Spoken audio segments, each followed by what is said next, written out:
بالله من الشيطان الرجيم بسم الله الرحمن الرحيم الحمد لله رب العالمين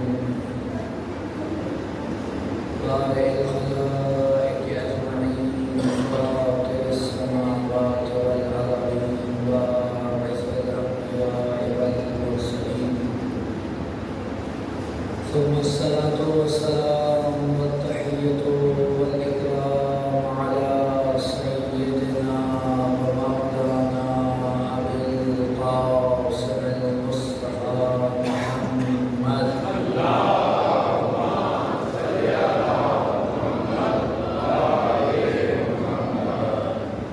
وعلى أهل بيته الطيبين الطاهرين المعصومين المغفورين المرتجبين المنتخبين ولعنة الله على أعدائهم أجمعين من الأولين والآخرين يا رب العالمين. أما بعد فقد قال سبحانه وتعالى في محكم كتابه المجيد أعوذ بالله من الشيطان الرجيم بسم الله الرحمن الرحيم إنما يريد الله ليذهب عنكم الرجس أهل البيت ويطهركم تطهيرا.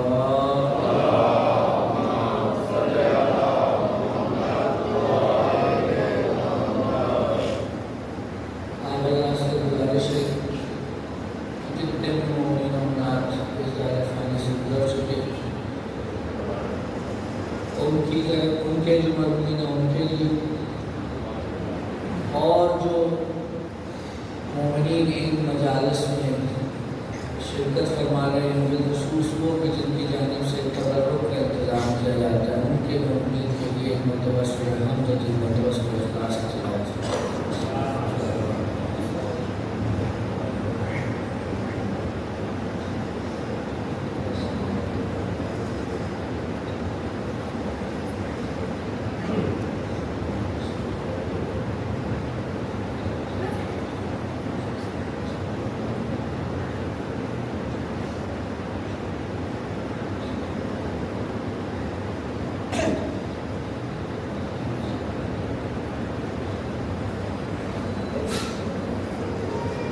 اپنی حاجات کی قبولیت کے لیے امام وقت کے ضرور متعجل کے لیے جہاں بھی مومنین و مومنات آباد ان کی عزت مال جان آبرو کی حفاظت کے لیے مرحوموں کی ان کی بخشش و مغفرت اور بلندی درجات کے لیے اور ان مجالس کی قبولیت اور ان میں شامل ہونے والے تمام مومنین کی توفیقات میں اضافے کے لیے بآواز بلند صلوات پڑھیں.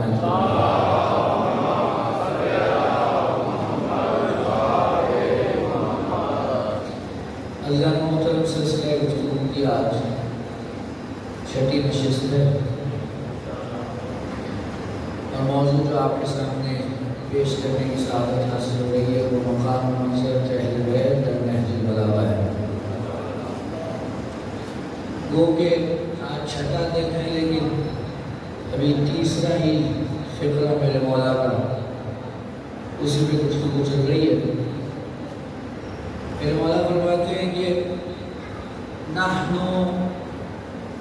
شجرۃ النبوہ ومحط الرسالہ ومختلف الملائکہ. ہم نبوت کا شجرہ ہیں، نبوت رسالت کے اترنے کا مقام ہے اور فرشتوں کے آنے جانے کا مقام ہے. یعنی فرشتے آتے جاتے رہتے ہیں، یعنی اہل بیت فرشتوں کی آماج گاہ ہے.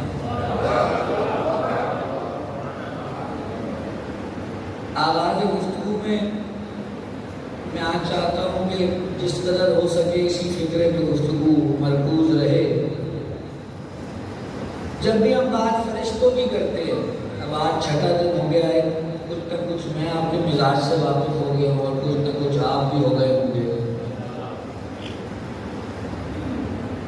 جب بھی ہم فرشتوں کی بات کرتے ہیں تو ایک سوال یہ پیدا ہوتا ہے کہ پہلے یہ تو پتہ چلے فرشتہ ہوتا کیا ہے.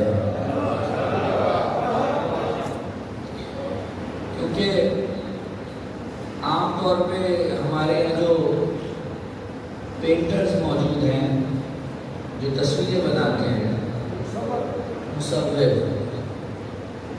وہ کیا کرتے ہیں، وہ جب کسی چیز کو اپنے کینوس پہ اتارنا چاہتے ہیں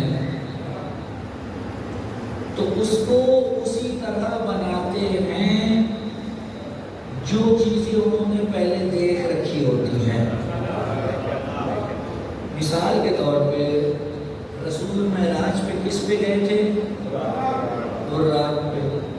آپ دیکھیے جو ہمارے یہاں تصویریں میسر ہیں، جو اس کا سراپا بنایا جاتا ہے، تو اسے دیکھ کے واضح طور پہ معلوم ہو جاتا ہے کہ ایک طرف گھوڑے کو دیکھا تھا اور دوسری طرف کسی، اب اگلی ایک جملہ میں نہیں کہتا، وہ آپ خود ہی سمجھ جائیں گے، دوسری طرف کسی حسین خاتون کو دیکھا تھا اور ان دونوں کے امتزاج سے شاید ایک چیز بنا لی جس کو وہ اپنے تصور میں براق سمجھ رہا ہے، جبکہ براق کوئی مادی چیز نہیں تھی۔ توجہ چاہتا ہوں، براق کوئی مادی چیز نہیں تھی، آپ یہ سمجھیں کہ کوئی مادی چیز تھی۔ اب میں مثال یہاں پہ اس لیے دے رہا ہوں اس کی تاکہ آگے مجھے آسانی ہو جائے۔ جب ہم کہتے ہیں نا براق کوئی مادی چیز نہیں تھی، تو اس کی دلیل کیا ہے؟ یہ جو ہم جس دنیا میں رہتے ہیں یہ عالم مادہ، دنیا عالم مادہ ہے، اس سے اوپر ہے عالم برزخ اور اس سے اوپر ہے عالم ملکوت۔ یہ عالمین ہے، سب سے جو کم تر عالم ہے اسے کہتے ہیں عالم مادہ، یہ سب سے پائن کم تر عالم ہے، اس سے نیچے اور کچھ نہیں ہے۔ خدا نے انسان کو اس میں رکھا اور کہا کہ اس کمتر عالم میں رہتے ہوئے بھی تجھ میں یہ صلاحیت ہے کہ تو عالم ملکوت تک پہنچ سکتا ہے۔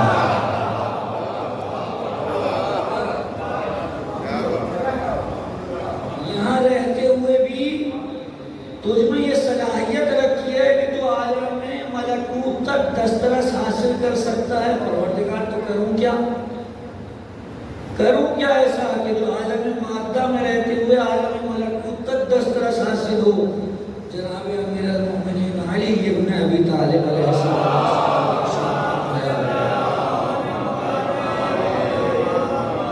اچھا یہ بھی آواز کے لئے فرشتوں تو اگر آپ کہیں کہ فرشتے کہاں سے تعلق رکھتے ہیں تو فرشتے تعلق رکھتے ہیں عالم ملکوت سے۔ یہ توجہ فرمائیں اللہ، وہ تعلق رکھتے ہیں عالم ملکوت سے۔ انسان اپنے مادی جسم کے ساتھ تعلق رکھتے ہیں عالم مادہ سے، توجہ ہے نا، لیکن انسان کا جسم عالم مادہ سے تعلق رکھتا ہے، انسان کی روح نہیں۔ انسان کی روح عالم ملکوت سے تعلق رکھتی ہے۔ خدا نے عالم ملکوت سے روح کو لے کر عالم مادہ میں جسم مادہ میں رکھا، اور اب علی فرماتے ہیں دیکھو جانوروں میں ضرورت ہی ضرورت ہے، عقل نہیں، اور فرشتوں میں عقل ہی عقل ہے، ضرورت نہیں۔ انسان میں عقل کو بھی رکھا، ضرورت کو بھی رکھا۔ اب جس انسان کی عقل اس کی ضرورت پہ حاوی آ جائے وہ فرشتوں سے افضل ہے، جس کی ضرورت عقل پہ حاوی آ جائے وہ جانوروں سے بدتر۔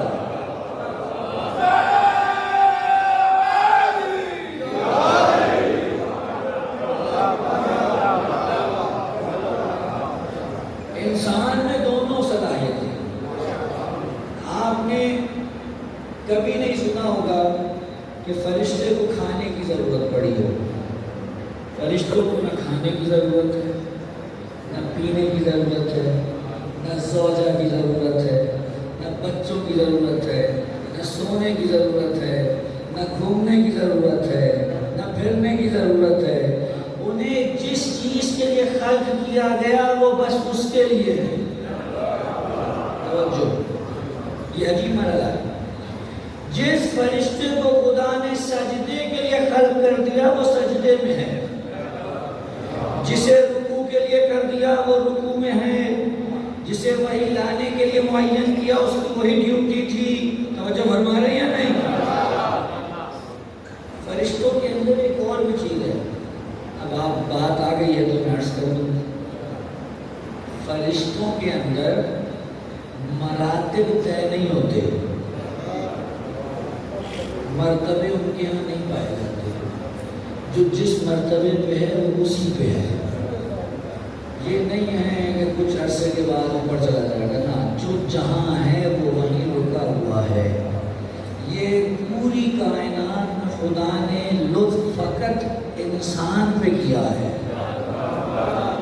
کہ میں تجھ میں یہ صلاحیت رکھ رہا ہوں، تو جس قدر اوپر آنا چاہے میں تجھے اجازت دیتا ہوں، جس قدر تو مراتب طے کرنا چاہے تجھے اجازت ہے. فرشتوں میں جو جہاں ہیں وہ وہی ہے، نہ اوپر جاتا ہے نہ نیچے آتا ہے. اب یہ ساری گفتگو کرنے کے بعد میں نے کیا کہا؟ فرشتوں کے آنے جانے کا مقام. ہم کہتے ہیں فرشتے نازل ہوتے ہیں، یہی کہا جاتا ہے نا. اگر یہ مسئلہ سمجھا دوں تو میں سمجھوں گا کہ ان تقاریر کا یہ 9-10 تقریریں جو ہیں، ایک کوئی ایسا علمی مسئلہ میں آپ کے سامنے اور آپ کے گوش گزار کر گیا کہ جس پہ مجھے خود ذاتی طور پہ خوشی ہو گئی. دیکھیے نزول جو ہے نا وہ 2 طرح کا ہوتا ہے. توجہ رہے گی؟ نزول 2 طرح کا ہوتا ہے. جب بارش ہوتی ہے تو آپ کیا کہتے ہیں جی؟ باران رحمت کا نزول ہو رہا ہے، یہی کہتے ہیں، باران رحمت کا نزول ہو رہا ہے. اچھا، جب باران رحمت کا نزول ہوتا ہے تو کیا ہوتا ہے؟ بادل آتے ہیں، بادلوں میں جو پانی ہوتا ہے وہ برستا ہے. جتنا بادلوں میں سے پانی برس جاتا ہے اتنا اوپر نہیں رہتا، نیچے آ جاتا ہے. ایسا ہی ہے نا؟ یعنی جو نیچے آ گیا وہ اوپر نہیں رہا، جو نازل ہو گیا پانی اب وہ اوپر نہیں رہا، وہ نیچے آ گیا. یہ نزول ان چیزوں کے لیے ہے جو مادی ہوں، یہ ان چیزوں کے لیے جو مادی ہوں. لیکن اب میں آپ کو ایک اور چیز بتاتا ہوں، ایک اور قسم کا بھی نزول ہے. حضور میں نے آج تقریر کی، میرا کوئی جوان بھائی گھر جا کر کہے کہ نہیں مولانا نے جو آج تقریر کی تھی میں اس کے جو پوائنٹس ہیں وہ اپنے پاس ڈائری میں لکھ لوں. ٹھیک ہے جی؟ وہ جو پوائنٹس لکھے گا وہ لکھنے سے پہلے کہاں آئیں گے؟ اس کے دماغ میں. جب وہ اپنے دماغ میں سوچ کر وہ پوائنٹس لکھ رہا ہوگا اور اپنے دماغ سے انہیں کاغذ پر منتقل کرے گا تو ایسا نہیں ہے کہ کاغذ میں آنے کے بعد اس کے دماغ میں نہیں رہیں گے، وہ اس کے دماغ میں بھی رہیں گے اور کاغذ پہ بھی رہیں گے. یہ ہے نزول کی وہ قسم جس میں ایک جگہ سے دوسری جگہ منتقل ہوتے ہوئے پہلی جگہ خالی نہیں ہوتی.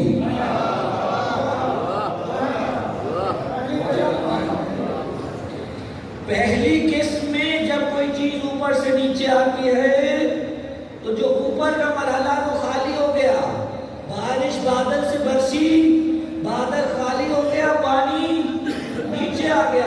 جب آپ نے اپنے دماغ میں موجود مفہوم کو کاغذ پہ منتقل کیا تو وہ کاغذ پہ بھی رہا، آپ کے ذہن میں بھی رہا. ذہن خالی نہیں ہوا کاغذ کی وجہ سے. معلوم ہوا یہاں پر دونوں طرف موجود ہے.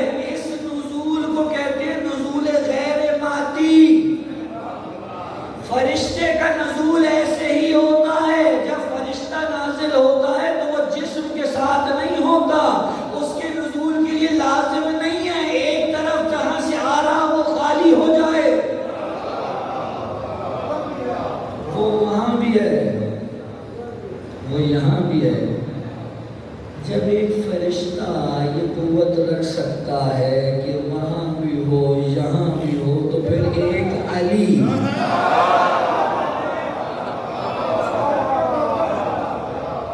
اگر ایک ہی دل میں متعدد افراد کے گھر مہمان ہو جائیں تو اس میں قباحت کیا ہے؟ سلام پڑھ لیجئے محمد و آل محمد۔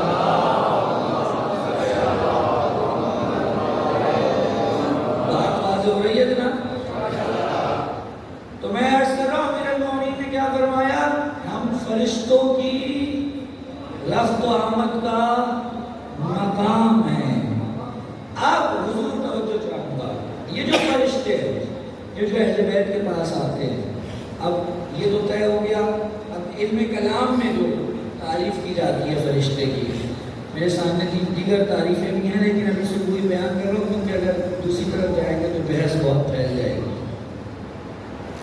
کہتے ہیں جی کہ فرشتہ وہ نورانی مخلوق ہے کہ جو ہر چیز کی شکل اپنا سکتا ہے سوائے کتے اور خنزیر کے۔ توجہ فرمائیں، فرشتہ وہ نورانی مخلوق ہے جو ہر شے کی شکل اختیار کر سکتا ہے سوائے کتے اور خنزیر کے۔ یہ علماء کلام نے اس کی ایک تعریف بیان کی ہے۔ ان کا اہل بیت کے پاس آنے کا مقصد کیا ہے؟ دیکھیے ہر چیز کا کوئی نہ کوئی مقصد ہونا چاہیے نا۔ امام فرمانے آتے جاتے رہتے ہیں تو کوئی مقصد تو ہونا چاہیے۔ جب امام جعفر صادق علیہ السلام سے پوچھا کہ آقا یہ بتائیے یہ فرشتے جو آتے جاتے ہیں ان کے آنے جانے کا کوئی مقصد تو ہوگا، مقصد کیا ہے؟ میرے مولا نے بڑا ہی عجیب جملہ ارشاد فرمایا کوئی بھی فرشتہ جس کی خدا نے ڈیوٹی کوئی لگائی ہو، اس کی ڈیوٹی اس وقت تک شروع ہی نہیں ہوتی جب تک وہ ہمارے پاس آ کر اپنی ڈیوٹی پہ دستخط نہ کروا لے۔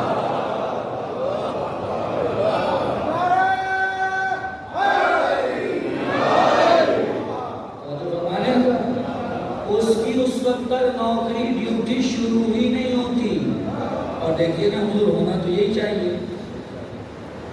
آپ اگر کسی بڑی کمپنی میں جا کے ملازم ہو جائیں اور اوپر سے باس کا حکم آپ تک پہنچے تو حکم تو پہنچ گیا، لیکن حکم کو آفیشل کرنے کے لیے اسی فرم کے کسی شخص کا دستخط تو ہونا چاہیے۔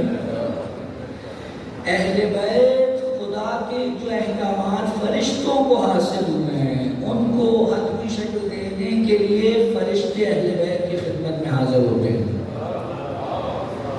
اور جب ایک شخص نے آ کر امام صادق سے گفتگو شروع کی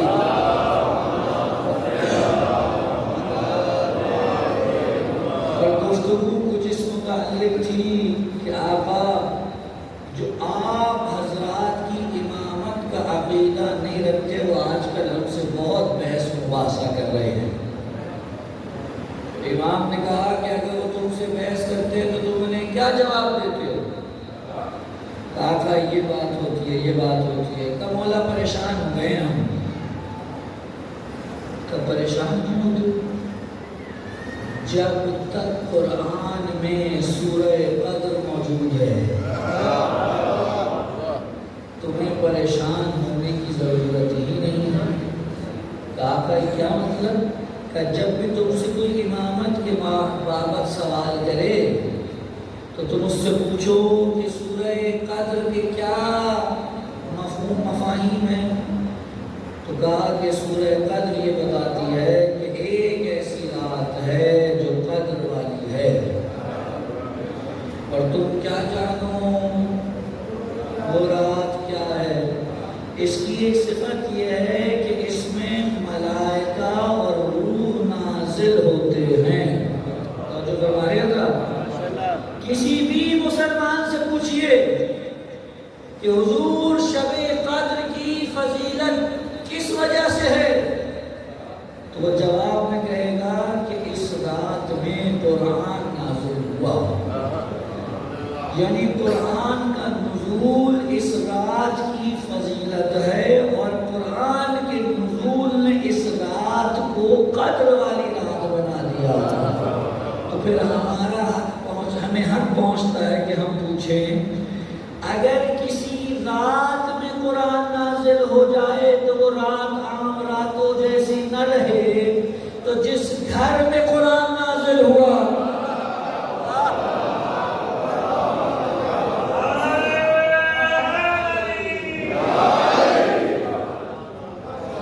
اور ذہن میں رہے، یہاں گھر سے مراد در و دیوار نہیں ہے، یہاں بیت سے مراد وہی بیت ہے جسے اہل البیت کہتے ہیں۔ سلام پڑھیے محمد وآل محمد۔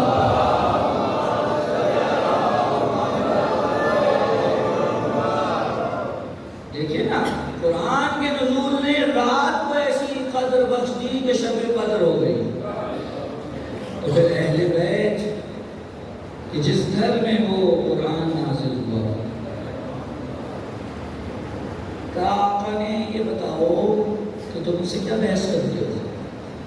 آقا پریشان ہو گئے، توجہ ہے نا، ہم پریشان ہو گئے۔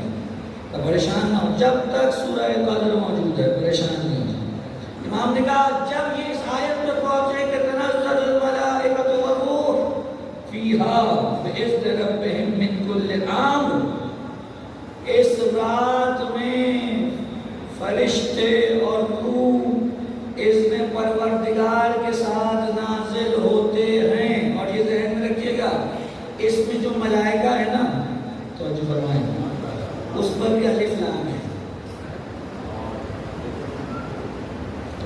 ملائکہ کے اوپر بھی الف لام ہے۔ ہم کہتے ہیں الف لام ہے جنس کا۔ اب اس کا ترجمہ یہ نہیں ہوگا اس رات میں فرشتے نازل ہوتے ہیں، ترجمہ یہ ہوگا تمام کے تمام فرشتے اس رات میں نازل ہوتے ہیں، تمام کے تمام فرشتے اس رات میں نازل ہوتے ہیں۔ امام نے کہا پوچھو ان سے یہ فرشتے کہاں نازل ہوتے ہیں؟ توجہ نہیں فرمائی حضرات نے۔ کہا یہ بتاؤ شب قدر کیا فقط رسول اللہ کے زمانے تک تھی یا ان کے بعد بھی ہے؟ اگر کوئی کہے کہ شب قدر بس رسول اللہ کے زمانے تک تھی اور اس کے بعد نہیں ہے، تو پھر یہ مسلمان شبیہیں کیا پڑھ رہے ہیں؟ یہ عبادتیں کیا ہو رہی ہیں؟ اور اگر آپ کہیں کہ آج بھی شب قدر باقی ہے، تو اس کا مطلب ہے اگر شب قدر باقی ہے تو تمام ملائکہ کا نزول بھی باقی ہے۔ اب سوال یہ ہے کہ یہ نازل کہاں ہوتے ہیں؟ جب تک رسول موجود تھے تو رسول کے پاس نازل ہوتے تھے۔ اب بعد رسول کوئی ایسا ڈھونڈو جو رسول جیسا ہو۔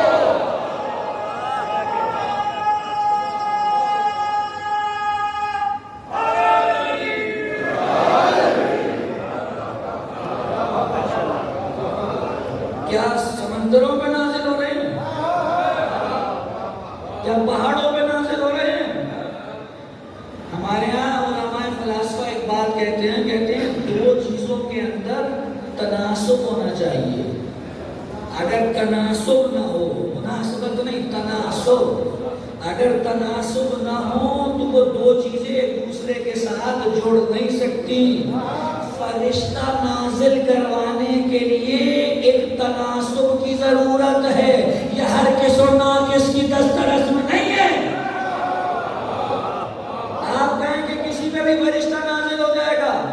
آیت اللہ جوادی عاملی نے تو کیا خوبصورت جملہ لکھا، کہا فرشتہ اصل میں نازل نہیں ہوتا، جس کے پاس آتا ہے اس کے اندر اتنی قوت ہوتی ہے کہ وہ اسے نازل کروا لیتا ہے۔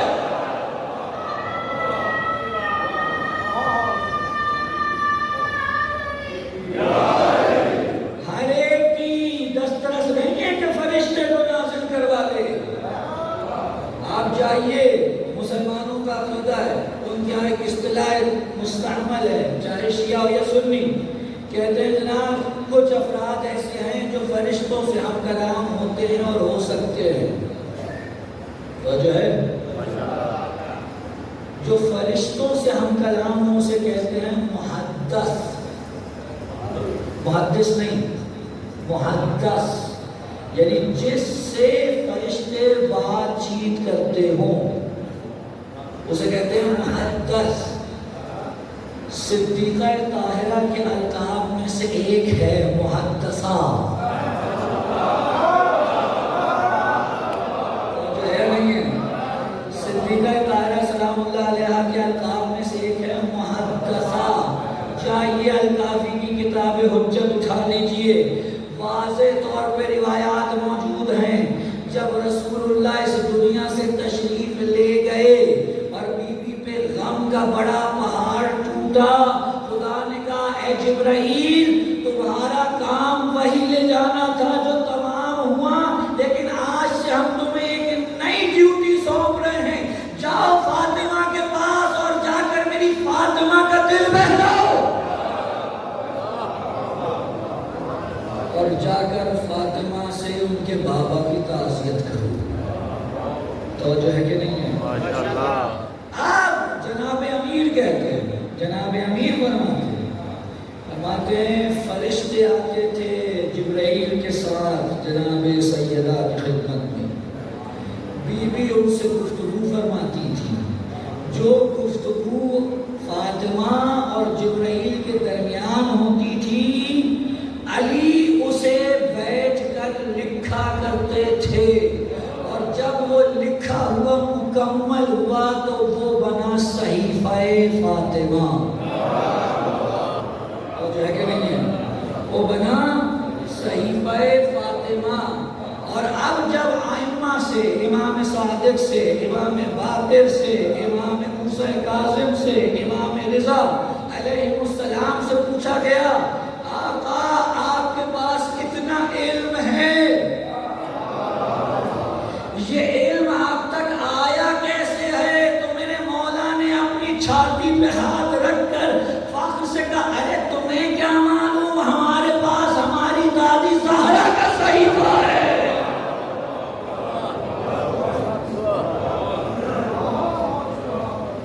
محدث، توجہ، محدثہ کون ہے؟ جناب سیدہ فرشتے ہم کلام ذات زہرا پہ بلند تر صلوات.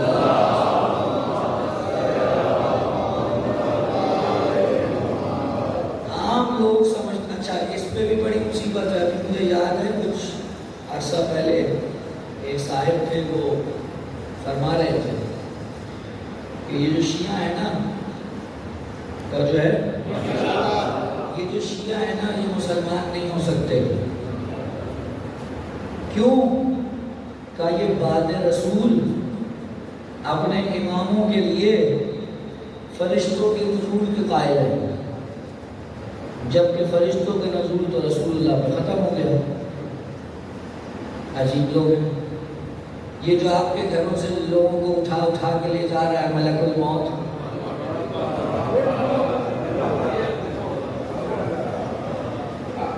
یہ کیا مطلب؟ اس نے کوئی منڈا ڈالا ہوا ہے کہ آسمان سے بیٹھ کے اوپر سے کھینچ لوں گا؟ حالانکہ خود وہ کتابیں جو صحیح ترین ہیں لوگوں کے نزدیک صحیح ترین کتابیں ہیں، صحیح ہیں، ان کے اندر یہ روایت موجود ہے کہ رسول اللہ کے علاوہ بھی کچھ ایسے صحابہ تھے جن سے فرشتے بات کرتے تھے. آپ جا کے دیکھ لیجیے، میں تو نام نہیں لینا چاہتا کیونکہ میں نے نام لیا تو میں کیوں کسی کا نام لے کر، نہیں دل آزاری کی کیا بات ہے، ہم کسی گمنام کا نام لے کر اسے نام پر کیوں بنائیں؟ پڑے محمد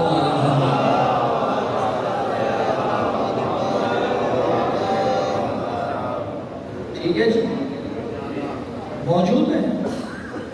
اب یہ ایک الگ بحث ہے کہ ہم مانیں یا نہ مانیں کہ ان سے بات ہوتی تھی نہیں ہوتی تھی. وہ بعض لوگ اپنے پیروں کے متعلق ایسی باتیں کرتے ہیں جو پیر کو بھی نہیں پتا ہوتی. وہ فارسی کا ایک مقولہ ہے، اردو میں اس کا ترجمہ یہ ہے کہ پیر نہیں ہوتے، مرید اڑاتے ہیں. مرید اڑاتے ہیں. اس طرح کے بہت سے آپ کو مواقع مل جائیں گے. جو بنا رہے ہیں نا، پریشان تو نہیں ہو رہے. تو فرشتے گفتگو فرماتے ہیں. کچھ ایسے لوگ ہیں جن سے فرشتے گفتگو فرماتے ہیں. یہ جو عقیدہ رکھتا ہے نا کہ جس کے بعد بھی فرشتہ آ کے کلام کرے گا، اس کا مطلب یہ کہ آپ اس کی نبوت کے قائل ہو رہے ہیں. یعنی ایک اصول یہ مرتب کرنے کی کوشش کی گئی کہ جس کے بعد بھی کوئی فرشتہ آ کے گفتگو کرے گا، اس کا مطلب ہے وہ نبی یا رسول ہوگا. تو مجھے بتائیے حضرت مریم کیا تھی؟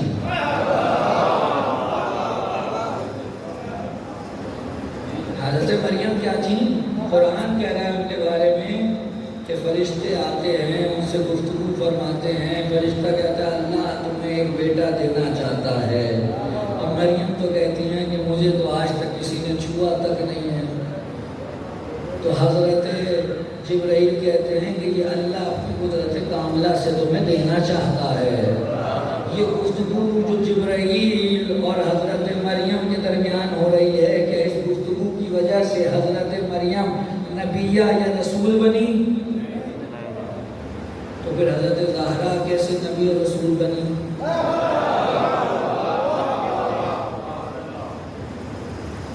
دیکھیے اصول اس ایسے مرتب کیجئے کہ کہیں آپ کو منہ کی نہ کھانی پڑے.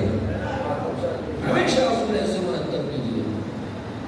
یہ نہ ہو کہ جب میرا جی چاہے تو میں اس اصول سے فائدہ اٹھاؤں، اور جب دوسرا اس اصول سے فائدہ اٹھانے لگے تو میں کہوں نہیں آپ غلط کر رہے ہیں.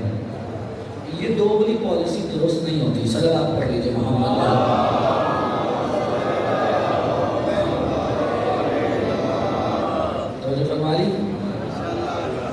تو ایک تو میں نے عرض کیا کیوں آتے ہیں کہ خدا نے جو ڈیوٹی لگائی ہے اس کا آغاز ہی اس وقت ہوگا جب امام کی بارگاہ میں پیش ہو جائیں گے. دوسرا فرشتوں کا نزول یہ ہے کہ وہ امر پروردگار لے کر نازل ہوتے ہیں.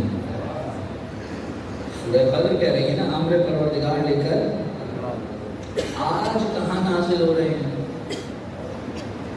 یہ سورہ اور سورہ کی یہ آیا بتا رہی ہے کہ ہر زمانے میں کوئی ایسا ہے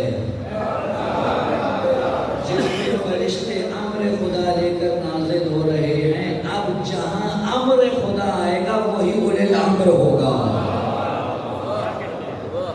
وہی اولے الامر ہوگا. اس زمانے میں وہ کون ہے؟ ہمارے امام آخر الزمان عجل اللہ تعالی فرجہ.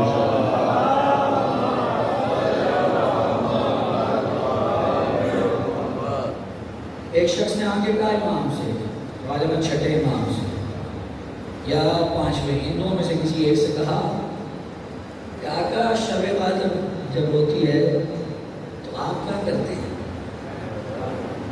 آپ لوگ کیا کرتے ہیں؟ امام نے کہا تم عبادتوں میں مشغول ہوتے ہو اور فرشتے آ کر ہمارے طواف میں مشغول ہوتے ہیں. یہ لفظ ہے، یہ میں نے آپ کو خوش کرنے کے لیے نہیں کہا ہمارے طواف میں مشغول ہوتے ہیں. امر خدا ہمارے پاس لے کر آتے ہیں. پورے سال میں جو کچھ ہونا ہوتا ہے وہ ہمارے پاس لے کر آتے ہیں. ہمارا اور بھی کوئی وجہ ہے کہ جس کی وجہ سے فرشتے آتے؟ کہاں؟ مولا کیا ہے کہ تم جو بھی اعمال کرتے ہو نا فرشتے بیٹھ کر لکھ رہے ہیں، اور جب یہ لکھ لیتے ہیں تو پھر یہ اعمال ہماری بارگاہ میں پیش کرتے ہیں. نہیں بات نہیں پہنچی شاید. دیکھیے خدا بڑا کریم ہے. روایت کہتی ہے رسول سے فرماتے ہیں اللہ اتنا کریم ہے کہ وہ یہ بھی نہیں چاہتا کہ جو اس کے فرشتے ہیں وہ بھی انسان کے گناہوں سے مبتلا ہوں. اس لیے خدا کیا کرتا ہے، جو ایک دن ایک دفعہ جو دو فرشتے بیٹھ کر لکھ رہے ہوتے ہیں، آخری زندگی تک وہ دوبارہ نہیں بیٹھتے، کہ کہیں ایسا نہ ہو کہ آج جو بیٹھے ہیں کل بھی بیٹھے گئے، اچھا اس نے تو کل بھی یہ گناہ کیا تھا، آج بھی کر دیں۔ تب اتنا خدا نے پردہ رکھا، لیکن اب اس کے باوجود توجہ ہے نا، خدا کہتا ہے کہ ہم نے قیامت والے دن کچھ ایسے افراد ہیں جن کو تمہارے اوپر بطور شاہد پیش کرنا ہے، یعنی وہ شاہد ہیں ہمارے اعمال پر۔ کس پر جی؟ ہمارے ہم نے کیا کیا؟ پروردگار تجھے شاہد کی کیا ضرورت ہے؟ سوال آ سکتا ہے نا، تجھے کسی گواہ کی کیا ضرورت ہے؟ تو سب پہ گواہ ہے، تو سب کچھ دیکھ رہا ہے۔ تو اس کا یہی جواب ہے کہ پھر خدا کو ان فرشتوں سے لکھوانے کی کیا ضرورت ہے؟ تو خدا کا حافظہ نعوذ باللہ کمزور ہے کہ وہ بھول جائے گا کس نے کیا کیا ہے۔ خدا کے یہاں پروٹوکولز ہے، خدا کے یہاں نظام ہے، خدا کے یہاں سلسلے ہیں۔ جب یہ سلسلے معین ہوتے ہیں، خدا کہتا ہے کام سارے میرے ہیں، لیکن ان کے لیے کچھ واسطے اور وسیلے ہیں جن کے ذریعے سے وہ انجام پاتے ہیں۔ جب تک وہ واسطہ و وسیلہ بیچ میں نہ ہو، کام انجام نہیں پاتا۔ اس لیے خدا نے شاہد رکھے، گواہ رکھے۔ جب امام سے پوچھا، امام بتائیے یہ گواہ کون ہے؟ کہ اللہ تمام انسانوں کے اعمال پر ہمیں گواہ بنائے گا اور ہم پر رسول اللہ کو گواہ بنائے گا۔ توجہ چاہوں گا، قرآن میں جائیے، دوسرے سپارے کے بعد کی جو آیات ہیں ان کو ذرا مطالعہ کر، پہلے صفحے کا مطالعہ کر لیجیے۔ واضح طور پہ گواہوں کا ذکر ہے کہ قیامت کے دن کچھ ایسے ہوں گے جو آ کر امت وسط ہے، جو آ کر گواہی دے گی، کس پر؟ اعمال پر۔ سوال کروں؟ ماشاءاللہ ایڈوکیٹ صاحب تشریف فرمائیں۔ اگر خدا نہ خواستہ کسی کا کوئی کیس لگ جائے، کہاں؟ عدالت میں، اور عدالت کہے بھائی آپ کے پاس کوئی گواہ ہے، اور ایڈوکیٹ صاحب کہیں کہ جی اس پہ ہمیں گواہ پیش کرتے ہیں، اور وہ گواہ آئے کٹہرے میں کھڑا ہو اور اس سے کہا جہاں بھی گواہی ہو، وہ گواہی کا آغاز یہاں سے کرے کہ مجھے ایڈوکیٹ صاحب نے بتایا ہے کہ اس دن ایسا ہوا تھا۔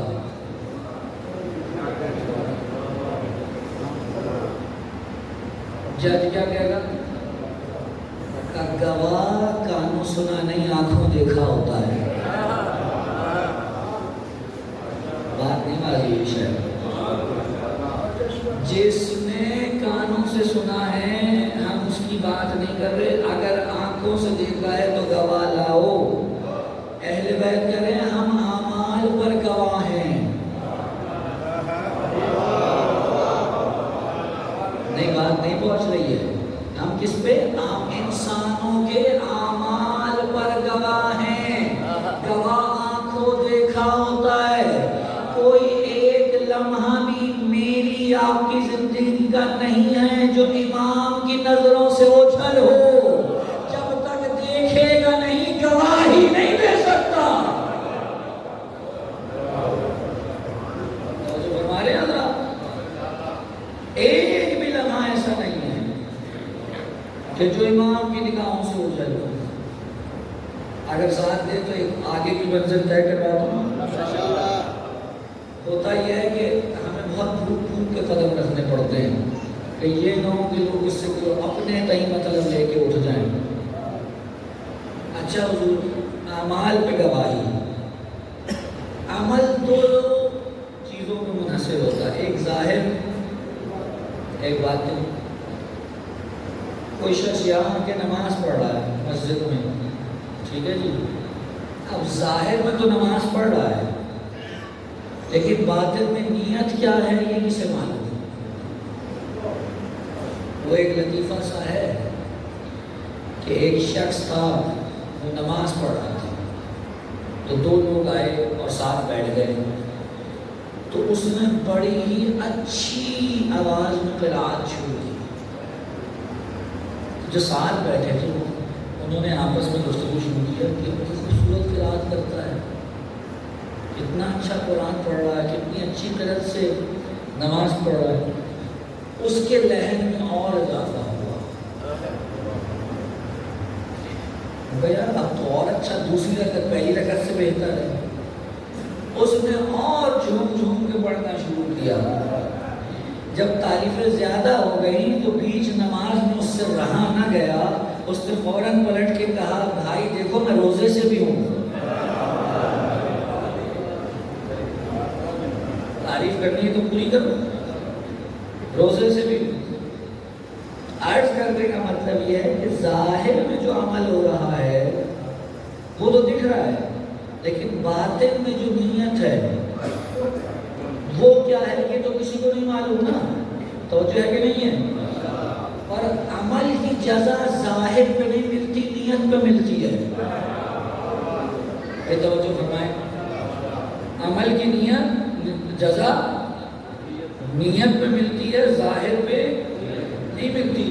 ہو سکتا ہے ایک شخص بڑے ہی پھٹے لباس میں، بڑے ہی عجیب حالات میں، چہرے پہ ہاڑیاں اڑی ہوئی ہوں، بال بکھرے ہوئے ہوں، کپڑے پھٹے ہوئے ہوں، جسم میلا کچیلا ہو، کئی دن سے نہایا بھی نہ ہو لیکن پاک ہو، اور آ کر نماز پڑھ رہا ہو، ہم سمجھیں یہ کیا ہے، لیکن اسی کی نماز قبول ہو رہی ہو۔ اور کئی دفعہ ایسا ہو کہ کوئی آیا ہو بڑا ہی بہترین کلف لگا ہوا، سفید رنگ کا سوٹ، خوشبو لگائی ہوئی، بہترین انداز سے اٹھ بیٹھ رہا ہے، زلفیں سنوری ہوئی ہیں، محاسن پہ اس نے کنگا کر رکھا ہے، ہم نے یار کتنا بہترین انسان ہے، جبکہ اس کی نماز اس کے منہ پہ دے ماری جا رہی ہے۔ ممکن ہے؟ عمل کی جزا کیسے ملے گی؟ نیت پہ۔ اب جب بارگاہ خدا میں انہوں نے اعمال کی گواہی دینی ہے اور ان کی گواہی کی بنا پہ جزا یا سزا ملنی ہے، تو جزا تو ملے گی اس عمل کی جس عمل کی نیت نیک ہو۔ اس کا مطلب یہ ہے کہ یہ فقط ہمارے ظاہری عمل کو نہیں دیکھ رہے، دل میں موجود نیت کو بھی دیکھ رہے۔ میں اپنے آپ کو دھوکہ دے سکتا ہوں، امام کو نہیں، تو جو ہے اچھا اس سے بھی آگے ایک مرحلہ ہے۔ ایک شخص سے گناہ ہو گیا، اب انہوں نے اچھے اعمال میں بھی گواہی دینی ہے، برے عمل میں بھی گواہی دینی ہے۔ کسی سے گناہ ہو گیا، اچھا اللہ کتنا کریم ہے، وہ کہتا ہے دیکھو جو تم نے اچھے اعمال کیے ہیں ہم اس کی تمہیں جزا دیں گے، اور جو برائیاں ہو گئیں، گناہ ہو گئے، اگر کبھی خیال آ جائے توبہ کرنے کا، آ جاؤ توبہ کر لو، معاف کر دیں، بڑا کریم پروردگار، ہم معاف کر دیں گے۔ اب اگر کسی شخص سے گناہ ہوا اور یہ عمل پہ گواہ ہے، انہوں نے دیکھا کہ گناہ ہوا، اور اس کے بعد کبھی بھی کسی زمانے میں اس نے توبہ کی، اچھا ہر توبہ کا مطلب یہ نہیں ہے کہ قبول بھی ہو جائے گی، یہ ذہن میں رہے، توبہ کی شرط و شرائط ہیں، یہ نہیں ہے کہ اس نے نعوذ باللہ اللہ کے ساتھ مذاق بنایا ہوا ہو، روزانہ کے گناہ کرے، رات کو اللہ معاف کر دے، پھر کرے پھر معاف، یعنی اس نے یہ وتیرہ بنایا ہوا ہے کہ صبح کو لازمی گناہ کرنا ہے، رات کو معافی مانگنی ہے۔ یہ مذاق ہو رہا ہے بھائی، یہ مذاق ہو رہا ہے، اور جو ہے اگر واقعاً کسی نے اس گناہ کی توبہ کر لی تو توبہ ہونے سے گناہ صاف ہو گیا، ایسے جیسے تھا ہی نہیں۔ انہوں نے اسے گناہ کرتے ہوئے دیکھا ہے اور اس کو توبہ کرتے بھی دیکھا ہے، لیکن توبہ قبول ہوئی ہے یا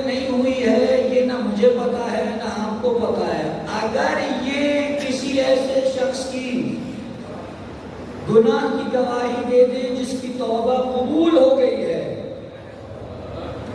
تو وہ یہ کہنے کا حق رکھتا ہے کہ پروردگار اگر میری توبہ قبول ہو گئی تھی تو اب اس پہ گواہی بنتی نہیں تھی۔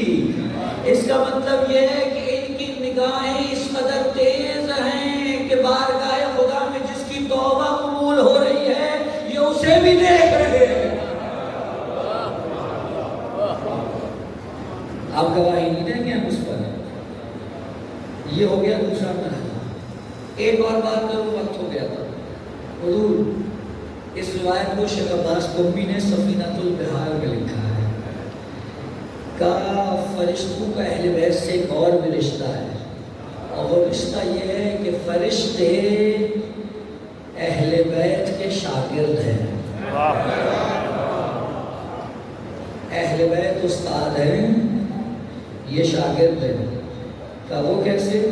کہ جب اللہ نے جبرائیل کو خلق کیا اور جیسے ہی جبرائیل خلق ہوئے تو اللہ نے ان سے سوال کیا کہ بتا تو کون ہے اور میں کون ہوں؟ توجہ ہے کہ نہیں ہے؟ تو کون ہے اور میں کون ہوں؟ تو جبرائیل کے پاس کوئی جواب نہیں تھا۔ بھائی توجہ ہے کہ نہیں ہے؟ چلیے میں آپ کو پورا واقعہ سناتا ہوں۔ پہلے سوچ رہا تھا کہ میں چھوٹا کر دوں، لیکن لگ رہا ہے کہ اس پہ آپ مانیں گے نہیں۔ رسول اللہ کی بارگاہ میں ایک مرتبہ جبرائیل آئے ہوئے ہیں۔ امیر المومنین آئے رسول کی بارگاہ میں، جبرائیل علی کے ہی تعظیم میں کھڑے ہو گئے۔ جبرائیل علی کی تعظیم میں کھڑے ہو گئے۔ جب کھڑے ہوئے تو رسول نے کہا تم ان کی تعظیم کیوں کر رہے ہو؟ کہا یا رسول اللہ ہر شاگرد پہ لازم ہے کہ استاد کی تعظیم کرے، ہر شاگرد پہ لازم ہے کہ استاد کی تعظیم کرے۔ کہا یہ تمہارے استاد کیسے ہوئے؟ کہا جب اللہ نے مجھے خلق کیا، خلق کرتے ہی سوال کیا تو کون ہے میں کون ہوں، میں تو وہیں رہ گیا کہ نہ مجھے معلوم میں کون ہوں نہ یہ معلوم وہ کون ہے، تو اسی نے مجھے پڑھ کر کہا کہ خدا سے کہے اے خدا تو رب جلیل ہے اور میں تیرا بندہ ذلیل جبرائیل ہوں۔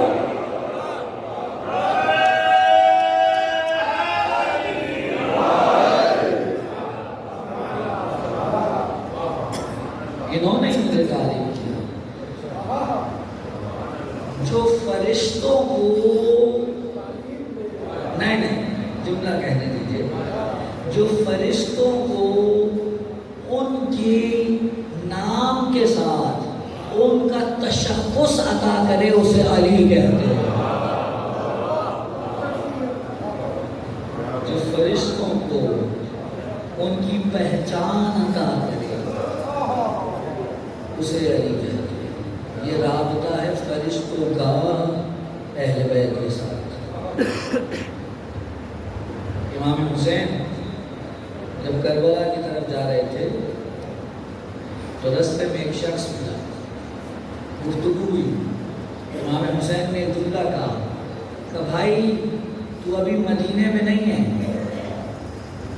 اگر تو مدینے میں ہوتا تو میں تجھے اپنے گھر میں وہ مقام دکھاتا جہاں جبرائیل نازل ہوا کرتے تھے،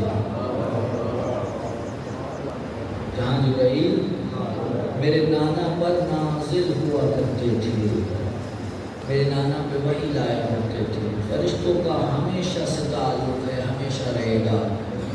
جب روز عاشورہ فرشتے آئے نا حسین کے پاس اور کہا اے آقا ہمیں مدد کی اجازت دیجیے، امام حسین نے کہا نہیں مجھے تمہاری مدد کی ضرورت نہیں ہے، اگر کرنا چاہوں تو خدا نے مجھے اتنی قدرت دی ہے، تمہاری مدد کی ضرورت نہیں ہے۔ فرشتے واپس گئے پروردگار کی بارگاہ میں، کہا پروردگار حسین مدد لینے سے انکاری ہیں، ہم کیا کریں؟ کہا تو پھر ایسا ہے اب تم کربلا میں ہی رہو، تم اب حسین کی قبر پہ ہی رہو، اور جو بھی حسین کا زائر آئے اس سے مصافحہ کرنا۔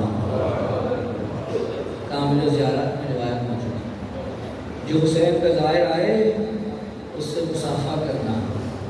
اس کے گناہوں کے لیے استغفار کرنا، اور کہا قیامت تک تم حسین پر گریہ کرتے رہنا، اور جو تم گریہ کرو گے اس کا ثواب میں حسین کے زائروں کے اعمال میں لکھوں گا۔ یہ ہے وہ مرتبہ جو فرشتوں کو حسین کی وجہ سے ملا ہے۔ فقط آپ اپنے آپ کو سمجھتے ہیں آپ عزادار حسین ہیں، فرشتے عزادار حسین ہیں، جنات عزادار حسین ہیں، جو مخلوق بھی خدا کی ہے وہ عزادار حسین ہے۔ آج میرا جی چاہتا ہے میں اس شہید کا تذکرہ کروں جس کی کربلا میں شہید ہونے کی عمر نہیں تھی، جس کی شہادت نے کربلا کو ایک سیاسی جنگ کا نام پانے سے بچا لیا، ورنہ دنیا تو بہت چاہتی تھی کہ کہیں دو شہزادوں کی جنگ تھی، لیکن علی اصغر کی شہادت نے بتایا یہ دو شہزادوں کی نہیں ہے، ایک انسانیت کے علمبردار کی جنگ ہے، دوسرے حیوانیت کے علمبردار کی جنگ ہے۔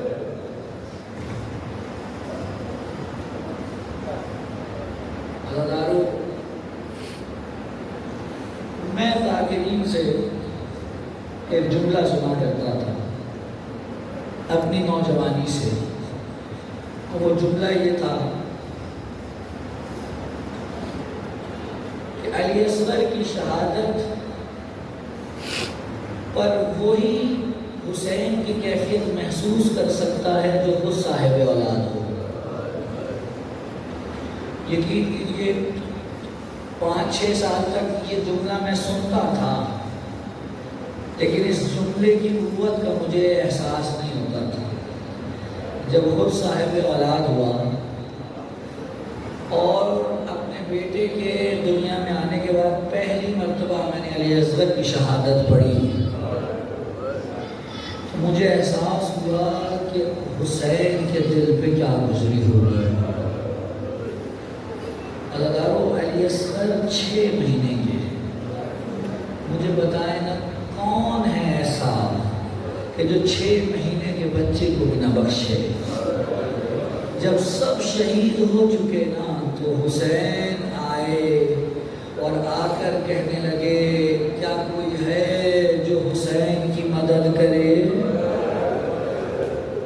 حسین عالم غربت میں صدا دے رہے ہیں، اچانک خیمے میں کوہرام برپا ہوا، حسین آئے کہنے لگے ابھی حسین زندہ ہے، گریہ کیوں کر رہے ہو؟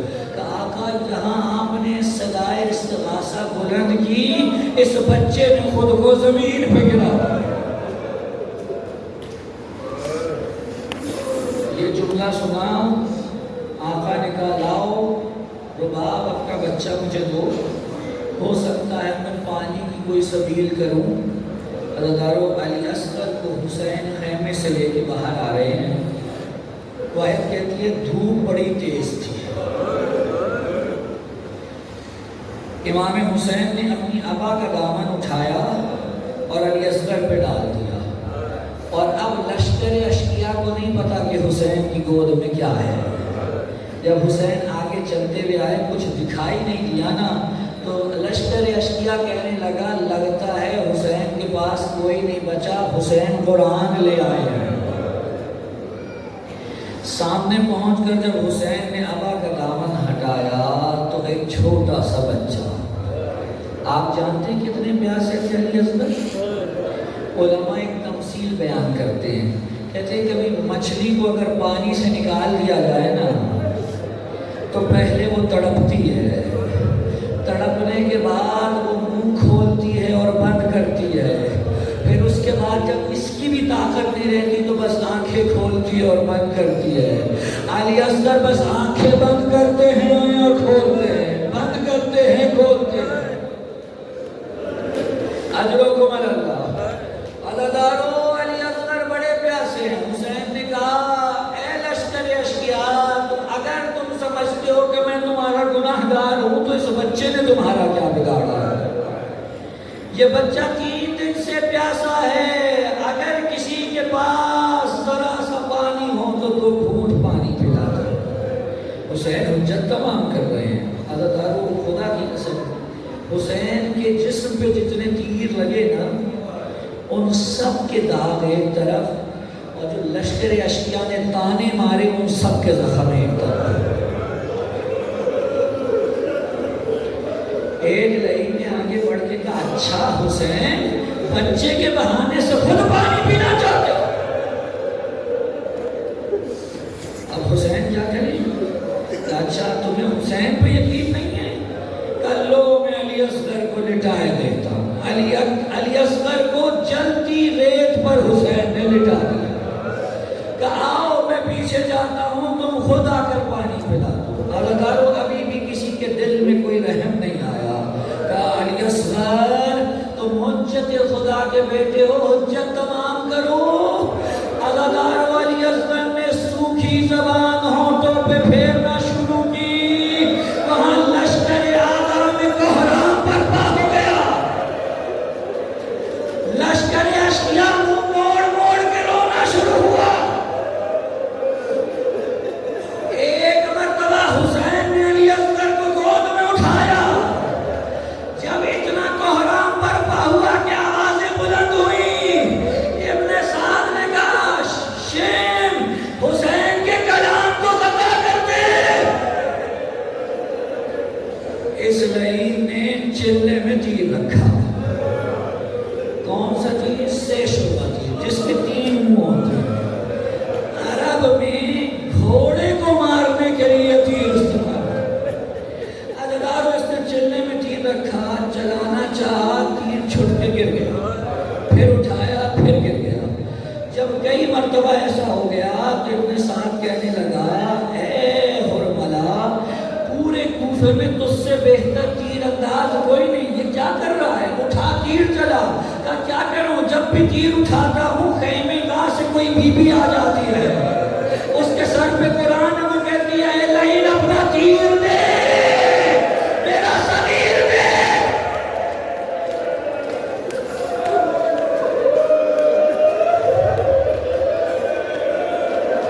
عزادارو اس لعین نے چلے میں تیر رکھا، اب جو چھوڑا علی اصغر کی گردن پر پڑا، گردن کو چیرتا ہوا حسین کے بازو میں پیوست ہوا۔ وہاں سے عرب ناحیہ میں امام زمانہ کی آواز آئی، سلام اس شہید پر جو ایک کان سے دوسرے کان تک ذبح ہو گیا۔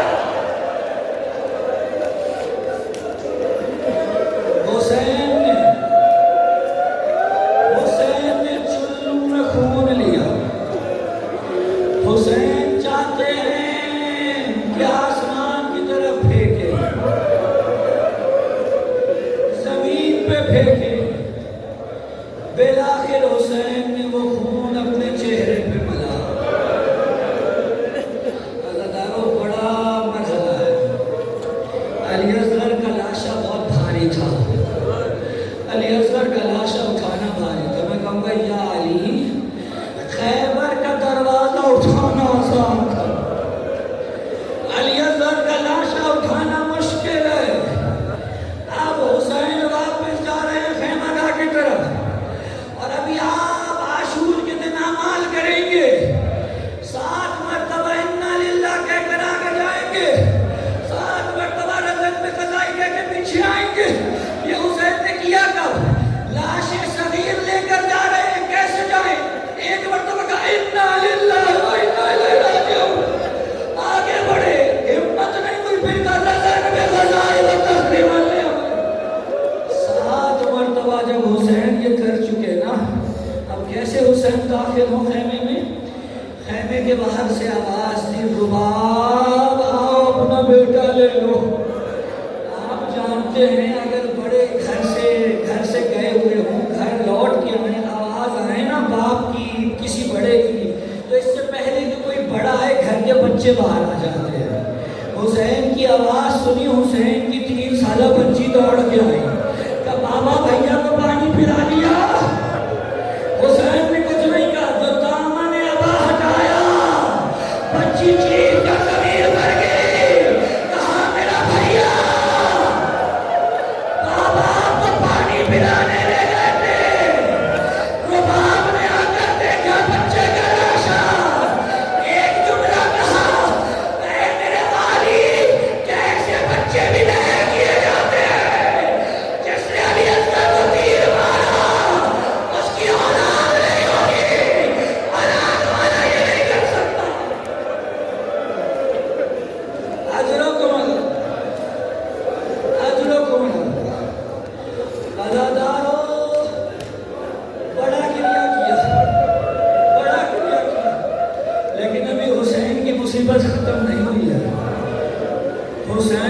لاش صغیر اٹھایا، رباب کو ساتھ لیا کہ میں چاہتا ہوں میرا بچہ گھوڑوں کے سنو تلے پر مار۔ اٹھایا، خیمے گاہ کے پیچھے گئے، ننھی سی قبر کھودی اور کھود کے بچے کو لٹایا۔ اب علماء بیان کرتے ہیں حسین اس پھول کو خاک کربلا میں چھپا رہے ہیں۔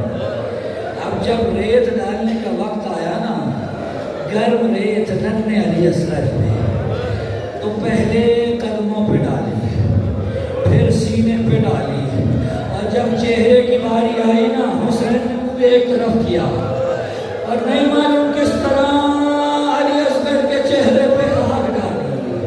عزادارو عاشور گزر گئی، سر شہداء کے اکٹھے ہونا شروع ہوئے، گنتی ہوئی کا ایک سر کم ہے۔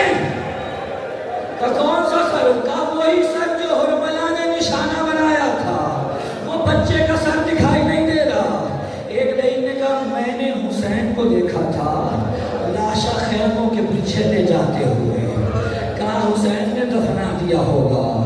عزادارو قیامت ٹوٹی، 50 گھوڑا سوار ہاتھوں میں نیزے لیے خیمہ گاہ کے پیچھے آئے، زمین میں نیزے مارتے نکالتے ہیں، رباب کلیجہ تھامے کھڑی ہے، جتنے نیزے تھے زمین میں جاتے تھے خالی آ جاتے تھے، مگر ایک